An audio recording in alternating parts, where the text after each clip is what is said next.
Hi and welcome back to another video. Today we will practice the second half of the half and half strategy.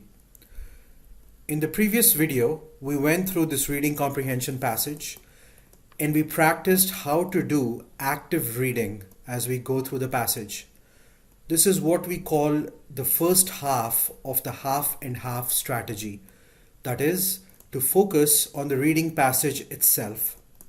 Today, we're going to spend the time to go through the second half of the strategy, which is how to go through the questions and answers that accompany the passage. As you can see here in this question, there are 6 steps to tackle in the second half of the reading comprehension passage. These 6 steps are shown here on the right-hand side of the page. So without further ado, let's get started. Question 1. The primary purpose of the passage is to. So going through the steps one by one, the first step is to pay attention to the question stem. The question stem is essentially this part of the question, which comes before the answer choices. As you can see, in the question stem, the key word is the primary purpose. This phrase is very critical because what it is telling us is the answer choices have to tell us or indicate to us what the primary purpose of the passage is. So not a secondary purpose, not a generalization, the primary purpose. And this is very important, especially when you have to break a tie between two choices as you're going through the principle of elimination, which is step number 3. So let's go through the answer choices as prescribed by step number 2, which is read the answer choices from the bottom to the top.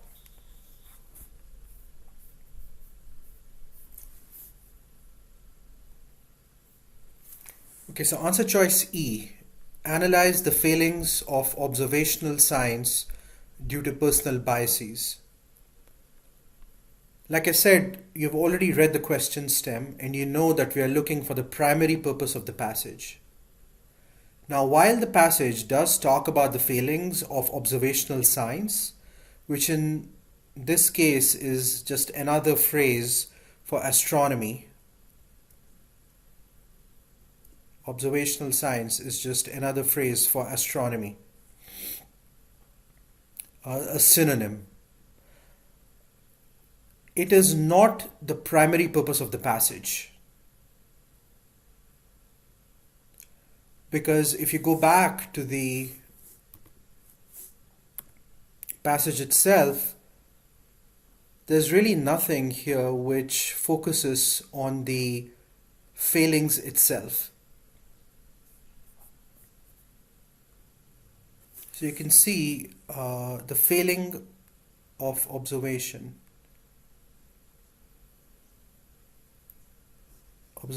science.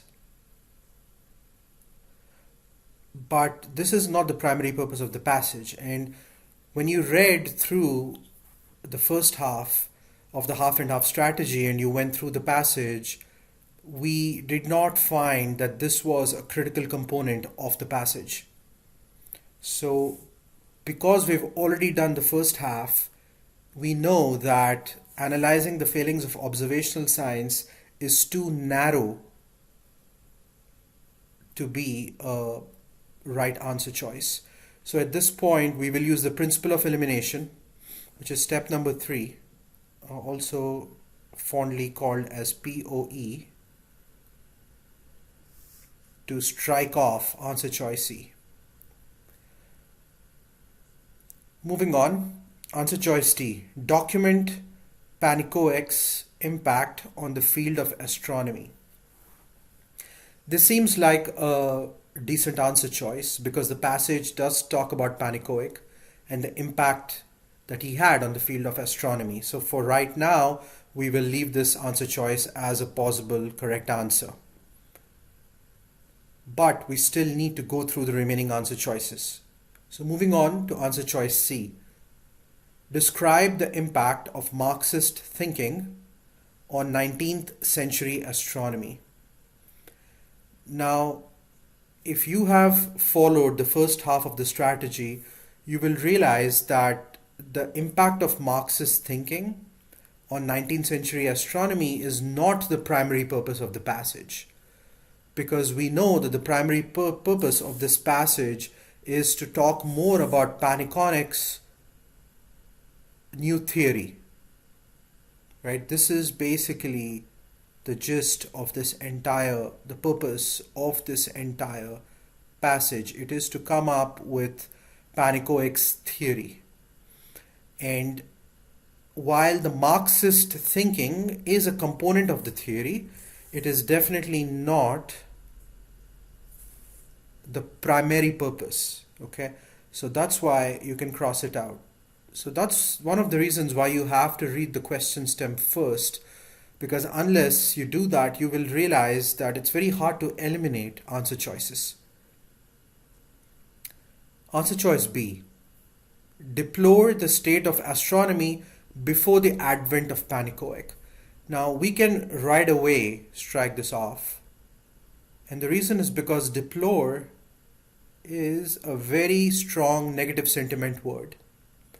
Now, as part of the first half of the reading comprehension strategy, strategy number 9 was to assign positive or negative sentiment to the passage. And deplore is a very strongly negative word, right? Deplore is 2 negatives because it's very, very strong. And clearly, based on the reading of the passage itself, we found the sentiment was not that negative. For that matter, it was not even very positive. It was more or less neutral. So B goes away. And we are left with answer choice A, which is discuss the importance of Panicoic to the development of a new theory. Now, this does sound reasonable, but you see that we have not yet eliminated answer choice D. So at this point, there is a tie. Okay, so we come to step number 6 here, which is to break the tie. So at this point, there is a tie between answer choice A and answer choice D. Now, both of these look very, very titillatingly correct. So how do you eliminate them? Now, if you're stuck and you have to choose between 2 answer choices, most likely the correct answer choice will be the answer choice which is using more generic language. Okay, so this is a very important tip on the GRE. So you're looking for generic language, something which is broad. And that's exactly what you see here, because in answer choice A, he talks about the development of a new theory. It's not going into details, it's not going into the specifics of what the theory was. So compare that with answer choice D, which talks about especially the impact on the field of astronomy. So given 2 answer choices, I will usually prefer the answer choice which is a little more abstract and not too specific. But the other important tiebreaker here is also the word document. Okay, because what document basically means is you are giving a lot of different reasons. You're documenting a whole folder, a whole dossier of reasons, right? And that's not clearly the case in the passage. The passage does not just go and focus on the impact on the field of astronomy. It's not documenting all the impacts to the field of astronomy as a whole that Panicoic's work had. Rather, it's specifically talking about a new theory that Panicoic has developed. So we get rid of answer choice D, and the correct answer is choice A. Again, all of this will be more tractable if you actually go through the first half, because we realized when we read the passage in the first half that the main goal of this passage was to do with the new theory that Panaconic propounded in the 19th century. Okay, moving on. Question number 2. The author asserts that Panicoic's drawings were all of the following except. So again, we have to go in order through all the steps. Step number 1, which is pay attention to the question stem. The author asserts that Panicoic's drawings were all of the following except. So you have to look at the question stem. Clearly, the question stem is talking about his drawings. That's important. And then the other key phrase, the word here is except. Okay. And this is tricky because what this is telling you is that the correct answer choice is the one which is factually incorrect. So it's a bit tricky. So if you do not pay attention to the question stem, you can get into trouble. Okay, so this is very, very critical. It's step number 1. Okay, step number 2. Read the answer choices bottom to top. So we will go this way through our answer choices. That's step number 2. So let's do that. Intentionally amorphous. Okay, that's the answer choice. What does it mean? Intentionally amorphous. The word here, the key word here is amorphous, which means something which is fluid, not very concrete. Okay, so this is basically a synonym. Okay, synonym of something very fluid. And based on the first half of the strategy, we've already several times, come across the word fluid and its synonyms, right? So there was fluid here. There was this stream in perpetual motion, right? This piece, the perpetual motion, that also is synonymous to a fluid. There's also making and remaking, which also means, something is moving around. It's making and remaking. So these are the different synonyms that basically have more or less confirmed to you, even while you were reading the passage, that the author, acknowledges that Panicoic's drawings were very fluid. So they were intentionally amorphous. So answer choice E is factually correct. Hence, it is not the right answer. Answer choice D, informed by Panicoic's personal experiences. Okay, that's interesting. And the way you have to think about that is the strategy of listing. So if you remember, that was strategy number 10 in the first half. We made several lists, right? There were at least 3 lists here, and you can go back to the video to check what the lists were. But the key list here was this one, the lived experiences of the observer, number 2, the historical period, and number 3, how these experiences informed the patterns. As you can see, the list is usually separated using commas. So that's one way to identify lists as you're reading through. So clearly from this list, it seems like Panicoic is essentially saying that the lived experiences of the observer can inform how you interpret what you observe. And that means answer choice D, which says informed by Panicoic's personal experiences.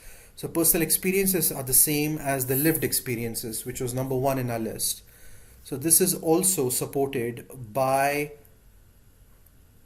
the passage and hence is not the right answer.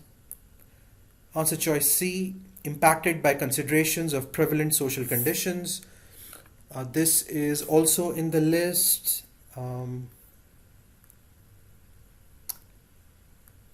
The historical period, right?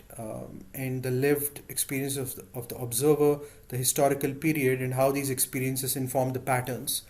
So that basically talks about society. There's also another place, a synonym where this comes across, and that is right here, the place and the period. Okay, this is another very important clue here, because place and period, when the word period is being used, you have to understand that this is actually tying back to the historical period. Okay, the historical period that you see here. And place and period, right? So place means the actual location, right? So that basically is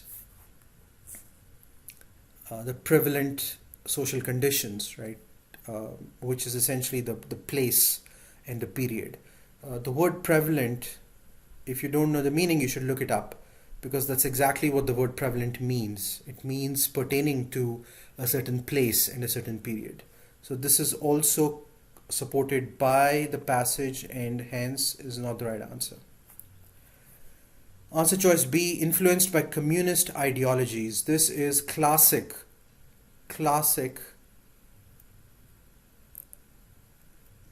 synonym, okay? Because the two words, communist ideologies. Now let's go back to the passage. It'll be very interesting because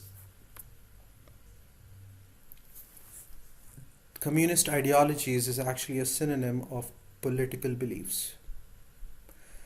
Another word for belief is an ideology, and politics can be tied to Marxism, which is right up here, which can also be linked to communism, right? So you need to know that Marxist thinking is the same as communism, and both are a school of politics, a school of political beliefs.